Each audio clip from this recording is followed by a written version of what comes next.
porque esto si se llega a ver colonias formadas, entonces ahí ya se puede determinar que nuestro medio de cultivo está completamente contaminado y no tiene la esterilidad necesaria para poder realizar el cultivo que nosotros queramos. También se debería de autoclavar el agua, ¿no? Con lo cual se va a Sí, preparar el medio. Aguas autoclavadas y eso sí. es fácil hacer en el laboratorio. El agua destilada ponemos en frascos, aseguramos bien y autoclavamos. Y con esta agua podemos preparar también. Esto no asegura que el medio esté todavía estéril, ¿no? No asegura, pero ayuda Sí. bastante. Sí, por ejemplo, igual nosotros en biotecnología hemos hecho lo que es el plaqueado. Eh, Tuvimos una clase exclusiva para lo que viene a ser el hecho de hacer un medio de cultivo, la preparación de nuestro medio de cultivo, y se trató de hacer lo más posible en un medio o un entorno estéril. Pero a pesar de todo, como nosotros no tenemos mucha experiencia o tal vez hicimos un mal procedimiento, en mi caso, por ejemplo, yo al realizar inclusive el autoclavado y esperar a que esto se enfríe y hacer el plaqueado, utilizando mi medio que yo había preparado, obtuve bacterias que no son, y aparte de eso se me descompuso muy pronto el medio de cultivo, o sea, no aguantó, llegó a hacerse líquido, se deshizo el medio de cultivo, se hidrolizó demasiado, no sé qué es lo que pasó, y así que tuve que descartar todo ese medio de cultivo para volver a preparar de nuevo otra vez mi medio de cultivo que era necesario. Aquí en esta tablita igual muestro algunos agares y los microorganismos de control que se utiliza y cuál es la reacción esperada. Como el ejemplo del agar chocolate, que tenemos la Neisseria gonorrea, que tiene un crecimiento favorable en esta, es lo que se espera que realmente crezca, porque estos microorganismos requieren de muchos nutrientes para que se puedan desarrollar. Y tengo entendido que el agar chocolate como el agar sangre son los más completos en cuanto a nutrientes para cultivar bacterias. Son los más ricos. Sí, son los más ricos. En cuanto a pruebas de susceptibilidad antimicrobiana, aquí era lo que les decía, que la importancia de la identificación y el vencimiento de nuestro antibióticos Antibióticos. es realmente importante.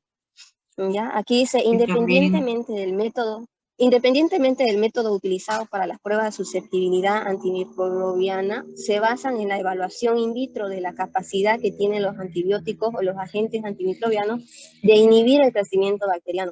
El resultado final de las pruebas de susceptibilidad está influenciado por múltiples factores, lo que hace necesario el monitoreo constante de los procedimientos aplicados y su ejecución mediante un programa de control de calidad interno que considere los siguientes aspectos: densidad del inóculo, la temperatura de la incubación, la composición de los medios de cultivo preparados y los contenidos de los discos con antimicrobianos. Aquí también, como menciona, dice las condiciones del medio de cultivo, porque tampoco podemos hacer una prueba de antimicrobiana en cualquier medio de cultivo. Hay un medio, no recuerdo ahorita bien su nombre, que en Muller Hinton. bacteriología 2, ajá, Muller Muller Hinton. Hinton, sí. En ese, por ejemplo, se realiza, en bacteriología 2 se ha tratado de ver las reacciones o los efectos que tienen los antimicrobianos ante los diferentes microorganismos que hemos llegado a sembrar para ver la susceptibilidad del microorganismo ante el antibiótico. Aquí también va a Aquí, importar mucho el inóculo preparado, ¿verdad?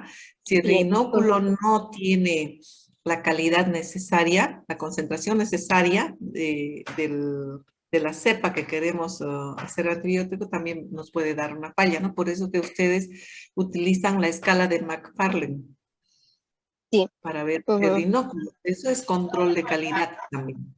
En cuanto a los equipos de análisis microbiológico, en esta cuestión, la documentación es necesaria para cada equipo, que debe incluir la ficha del equipo con la descripción, el código interno asignado al mismo, el nombre, la marca, el modelo, la serie. Esto es algo que usted recalcaba en los anteriores temas, por ejemplo, cuando vamos a un a ver los equipos de laboratorio, por ejemplo, el espectrofotómetro o las micropipetas, que hay detalles, y también en nuestros laboratorios se puede apreciar que tiene adherido un código, que es el código de identificación que tiene la institución con ese dispositivo que realmente es un equipo, ¿no?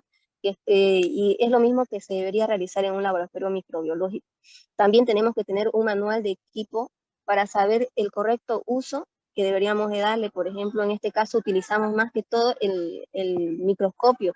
Tendríamos que tener un manual de uso, la identificación necesaria, tener cuidado y registrar la fecha de inicio de ese equipo, de cuándo se adquirió, o sea, todo bien registrado para que esto no sepamos que si alguna vez llega a tener un fallo, nosotros sepamos de qué manera actuar para poder corregir el error del microscopio en este caso. Por ejemplo, acá dice instrucciones de uso del instrumento. Esto debe estar redactado en forma clara y en el idioma del usuario. O sea, no podemos tener, o sea, si nuestro microscopio, por ejemplo, en el laboratorio, nosotros acá generalmente todos somos hispanohablantes, no podemos tenerlo en inglés porque no, es raro aquel personal que tenga que sea bilingüe en este caso, y de nada serviría si en caso sufriera un fallo o, por ejemplo, no estaría buena la toma y fuera un error que necesita de alguna corrección más mínima que sea.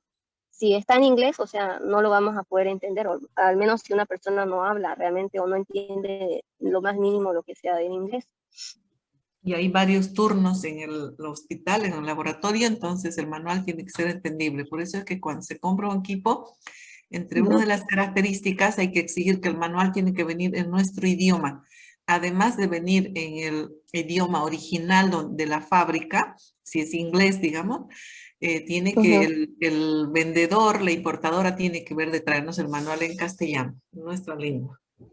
Pero eso se tiene que especificar en la compra, porque si no lo especifican, el vendedor dice, aquí no indican eso. Sí, el momento de hacer la licitación, las especificaciones técnicas, ¿cómo quiero el equipo? El equipo quiero de luz 220 de voltaje, ¿no?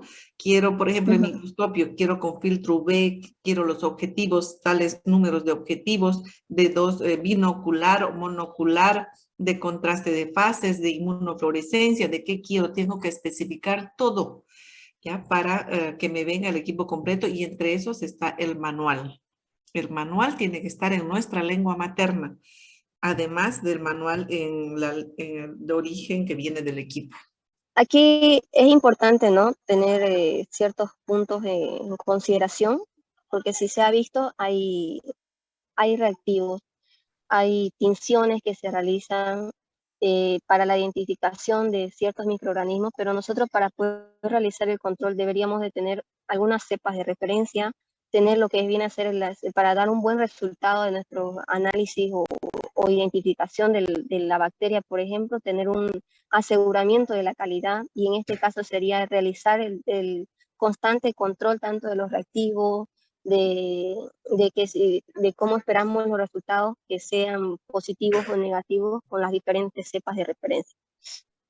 Es importante el control interno de calidad en nuestros laboratorios y la evaluación externa de calidad también de nuestro laboratorio, porque si no hay una evaluación externa, de nada, o sea, no nos tomaríamos la molestia de poder mejorar la calidad y los servicios que vayamos a dar a nuestros pacientes en este caso. Este documento lo trabajé de un libro que dice Medicina y Laboratorio. O sea, no pude conseguirlo realmente el libro, pero sí pude conseguir un enlace en donde se encuentra exclusivamente un vistazo de lo que viene a ser el control de calidad en un laboratorio microbiológico. Muy bien. Eso sería todo.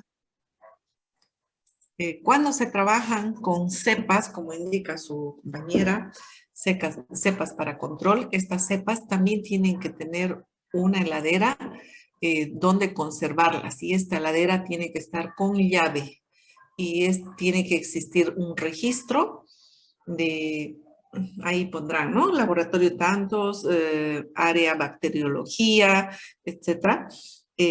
Se debe de registrar la fecha en que está entrando, el tipo de cepa, el nombre, el código, y tiene que estar bajo llave. Todas las cepas que tengamos o todos los controles altamente, porque las cepas son peligrosas, ¿no? Son positivas, ¿verdad? Son cultivos positivos. Para sacarlas también se tiene que registrar, se tiene que la persona encargada de esta heladera es la que tiene que sacar con registro todo, hora a la que está sacando todo y a qué hora vuelve a entrar, si es que va a retornar esa cepa.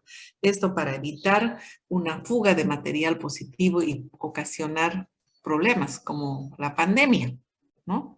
que aparentemente es una, también se decía que era una fuga, no era tanto el murciélago, ¿verdad? Sino que era una fuga de cepas del laboratorio, ¿no? Entonces, para evitar estos accidentes en el laboratorio, se tienen que llevar registros de entrada y de salida de las cepas, si es que trabajamos en un laboratorio grande, por ejemplo, o cualquier pequeño si tenemos estas cepas, ¿ya? Pero tiene que estar independiente también este material para evitar contaminaciones y accidentes de las personas.